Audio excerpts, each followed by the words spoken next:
कुछ important questions के साथ, है ना। तो स्टार्ट करते हैं क्वेश्चन नंबर 1 से। जो बच्चे क्रिकेट बहुत पसंद करते हैं उनको ये क्वेश्चन फट से बना लेंगे, है ना। उसका सॉल्यूशन पता होगा सभी बच्चों को, और जो नहीं देखते हैं तो उनके लिए थोड़ा सा चैलेंज है। Like me, who has been selected as the new captain of Chennai super kings before IPL 2024। तो यहाँ पे है कि भाई सभी को पता है कि चेन्नई सुपर किंग के अभी कौन थे, कैप्टन कौन थे, अभी कौन रिप्लेस हुए हैं।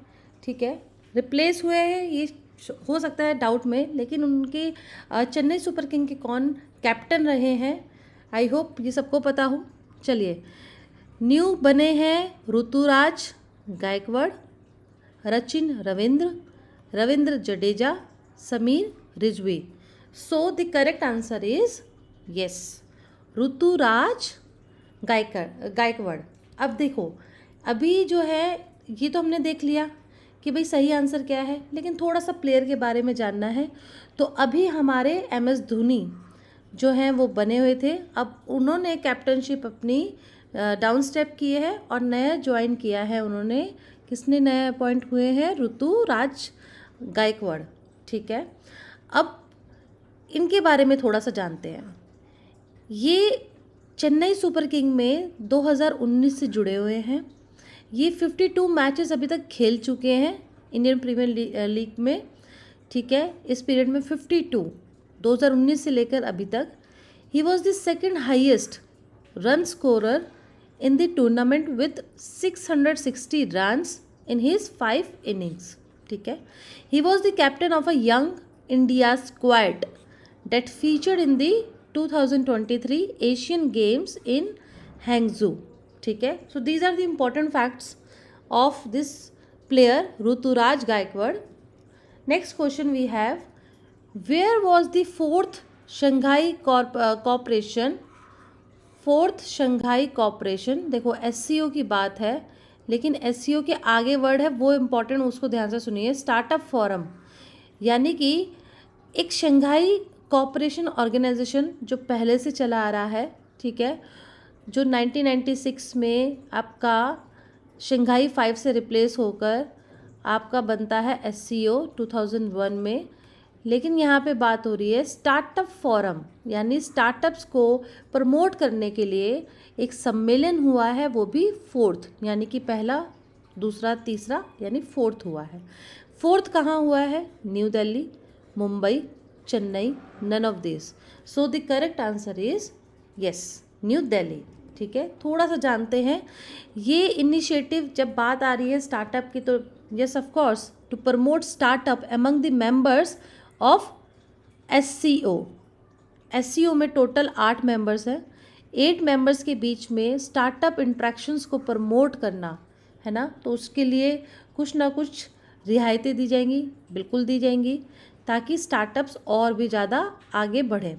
ठीक है, तो ये तो एक फैक्ट हो गया। उसके बाद एक और ग्रुप डिज़ाइन हुआ, क्रिएट हुआ, उसका नाम है special working group for startup and innovation in 2022। मैं बात करूँ अगर स्टार्टअप इंट्रैक्शंस की, तो ये 2020 में जो फोरम है वो 2020 में आता है। ठीक है, 2022 में फिर से एक स्पेशल वर्किंग कमेटी या ग्रुप का SWG का एक ग्रुप ही क्रिएट हो गया with in this SCO।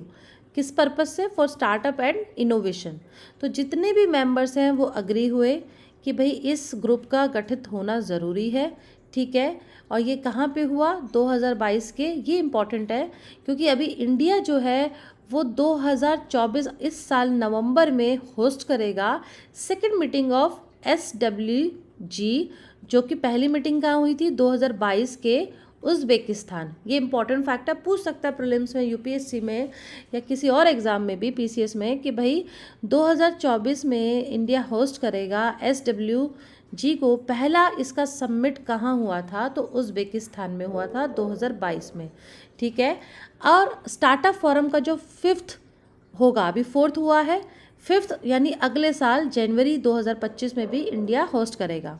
So with this aim to foster collaboration among SCO member states to not only benefit startup ecosystem, even through this they also accelerate regional economic development among the members of SCO. ठीक है, अब हमने इतना SCO का सुना तो सोचिए SCO का थोड़ा सा जानने की कोशिश करें. It is the successor to Shanghai 5. ठीक है, शंघाई 5 आया था 1996 में, मैंने जैसे बताया. तब 5 कंट्रीज़ ने मिलकर इसको गठित किया. China, Kazakhstan, Kyrgyzstan, Russia and Tajikistan. ठीक है, 2001 जून में क्या हुआ कि लीडर्स इन नेशंस के लीडर्स और मेंबर्स जुड़े, जैसे उज़्बेकिस्तान. ठीक है, उज़्बेकिस्तान इनके साथ जुड़ते हैं, एक नया ऑर्गेनाइजेशन डेवलप हुआ और नाम हुआ SCO. 2017 में इंडिया और पाकिस्तान भी इनके मेंबर्स बनते हैं. ईरान भी 2023 में बनते हैं. तो कुल मिलाकर अब हो गए 8. ठीक है, China, Kazakhstan, Kyrgyzstan, Russia, Tajikistan और इधर Uzbekistan, India and Pakistan and Iran. ठीक है, और बहुत सारी कंट्रीज़ ऐसी हैं जो इंगेज्ड हैं एज ऑब्जर्वर्स और डायलॉग पार्टनर्स. ठीक है, अगर हम बात करें इसके कंट्रीब्यूशन की तो वर्ल्ड्स का लार्जेस्ट रीजनल ऑर्गेनाइजेशन है in terms of geographic scope, population which covers 80% of the area of Eurasia यानी यूरोप और Asia and 40% of world total population. आप समझो चाइना और इंडिया तो इसमें आ ही गए, तो सोच सकते हैं आप.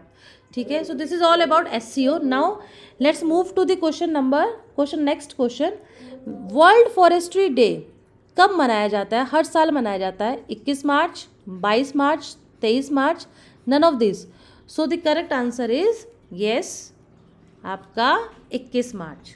ठीक है, 21 मार्च को आपका फॉरेस्ट्री डे मनाया जाता है. अच्छा, ये भी याद रखना बच्चों कि नेशनल पूछ रहा है या वर्ल्ड पूछ रहा है, दोनों दिन अलग अलग मनाए जाते हैं. ठीक है, अगर मैं वर्ल्ड फॉरेस्ट्री डे की बात करूं तो ये मार्च 21 को है, ये पूछ सकता है. दूसरा जो सबसे इम्पॉर्टेंट एक और मुझे इसमें पॉइंट नज़र आया जहाँ से क्वेश्चन बन सकता है वो है थीम. हमेशा पूछा जाता है, फेवरेट रहता है कमीशंस का. तो इस साल की थीम क्या है? Forest and innovation, new solutions for a better world. ठीक है, ये इसकी थीम है. फॉरेस्ट की सबको इम्पोर्टेंस पता है, हम सबको पता है. विदाउट फॉरेस्ट इंसान की लाइफ इज़ टोटली मिजरेबल, है ना. तो ये एम्फेसाइज कर रहा है कि भाई कैसे भी करके आपको फॉरेस्ट को बचाना है, क्योंकि हम सब जानते हैं ग्लोबल चैलेंज है, that is climate change and biodiversity loss. तो हम फॉरेस्ट को जितना हेल्दी, जितना फ्रूटफुल बनाए रखेंगे उतना ही हमें इससे निपटने में आसानी होगी. तो ये इस दिन प्लांट लगाए जाते हैं, ट्रीज़ लगाए जाते हैं, अवेयरनेस फैलाई जाती है कि फॉरेस्ट को कैसे बचाया जाए, कैसे how to conserve the forest, promoting sustainable word होता है कि आप रिसोर्सेज को इतना उस तरीके से यूटिलाइजेशन करें कि वो फ्यूचर के लिए भी बचा रहे, है ना. ऐसा नहीं है कि आपने सारे ख़त्म कर दिए रिसोर्सेज को इस तरीके से करना है कि वो फ्यूचर में भी आपके बचे रहें, फ्यूचर जनरेशन के लिए. ठीक है, जिससे कि आपका फॉरेस्ट के जो लाइफ लाइन है वो बची रहे और हमारे प्लानट की भी. नेक्स्ट क्वेश्चन है इंडियन ओरिजिन लियो वर्दकर. अभी क्या था कि प्राइम मिनिस्टर हमारे ये इंडियन ओरिजिन के हैं जिन्होंने रिज़ाइन किया है. ये कौन सी कंट्री के हैं? Leo Varadkar. Ireland, Iceland, Denmark, Spain. So the correct answer is yes, Ireland. ठीक है, आयरलैंड और आइसलैंड में कन्फ्यूज़न क्रिएट हो जाती है, तो कन्फ्यूज़ नहीं होना है. सही आंसर आपका ए है. अच्छा, ये 2017 से मैं बताऊं आपको कि भाई ये मुंबई बॉर्न, इनके फादर मुंबई से थे, इंडियन थे, और माँ जो है वो आयरिश मदर रही हैं. तो ये 2017 से इनकी पार्टी भी याद रखना, फाइन गैल पार्टी 2017 से जुड़े हैं, जब ये 38 ईयर्स के थे. That fact is not important, but young है ये देखना है. कंट्रीज़ के youngest and first openly gay very important fact, gay prime minister has served as twice since. ठीक है, 2 बार बन चुके हैं. ये एग्जिट क्यों है? ये फैक्ट, ये रीज़न इज़ इम्पॉर्टेंट. ये एक्चुअली ये ना हारे क्या, रिफरेंडम में हारे. वो क्या था इनका, था कि अ defeat on a family issue. कुछ फैमिली इश्यूज़ में इन्होंने अपने 2 पॉइंट्स रखे थे कि जो वोटर्स ने रिफ्यूज़ कर दिए, पहला ये था expansion constitutional definition of the family beyond married couple and removing some sexist language around women's duty in the home from Irish constitution. So this is important. ठीक है, चलिए नेक्स्ट क्वेश्चन है, who has recently been nominated for the prestigious Saraswati सम्मान 2023?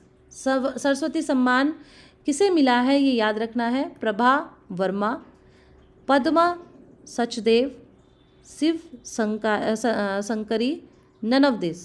सो the correct answer is Prabha Varma. अच्छा, मैं आपको बताऊं कि जो ये सरस्वती सम्मान है ना, इसके कुछ फैक्ट बड़े इंपॉर्टेंट है. वो क्या है देखिए, एक तो ये वो सम्मान, ये वो हर साल एनुअल, ये भी याद रखना, एनुअल अवार्ड, ये एनुअल अवार्ड है जो आउटस्टैंडिंग प्रोज और पोइट्री लिटरेरी के लिए दिया जाता है. एनी लैंग्वेज, 22 लैंग्वेजेस जो शेड्यूल 8th में, ठीक है, तो शेड्यूल 8th में कॉन्स्टिट्यूशन में कितनी लैंग्वेजेस लिस्टेड है, 22. एनुअल अवार्ड दिया जाता है, ठीक है, सरस्वती माँ को ये समर्पित है. सरस्वती सम्मान जो है ये कब इंस्टीट्यूट हुआ, 1991 में बाय द के बिरला फाउंडेशन. इंपॉर्टेंट फैक्ट है. 15 लाख पैसे आपका अवार्ड है मॉनेटरी टर्म्स में. कैंडिडेट जो है वो लिटरेरी वर्क्स में सिलेक्ट होते हैं, पब्लिश्ड, जिन्होंने अपना काम पिछले 10 सालों में पब्लिश किया है by a panel that included scholars, former award winners. ठीक है, और इनॉग्रल अवार्ड जो है वो सबसे पहले जो दिया गया था वो सबसे पहले अवार्ड दिया गया था हरिवंश राय बच्चन. ठीक है, सबसे पहले अवार्ड मिला. अभी जो मिला है वो प्रभा वर्मा को मिला है. ठीक है, इनको किस काम के लिए मिला है, रुद्र सातविकम, मलयालम के लिए. ठीक है, नेक्स्ट क्वेश्चन है, 3rd edition of north east games 2024 कब कहाँ शुरू हुई, होने वाली है, नागालैंड, त्रिपुरा, मिजोरम, असम. तो कहाँ पे है, आपका नागालैंड आंसर है. ठीक है, नागालैंड का ये एक्सप्लेनेशन मैंने लिखा है, इसको देख लेना आप. ठीक है, ये आपके इवेंट है, ये सारी गेम्स इसके अंदर है. वर्ल्ड डाउन सिंड्रोम 2024 किस दिन है, 21 March, 22, 23, none of this. So the correct answer is 21 March.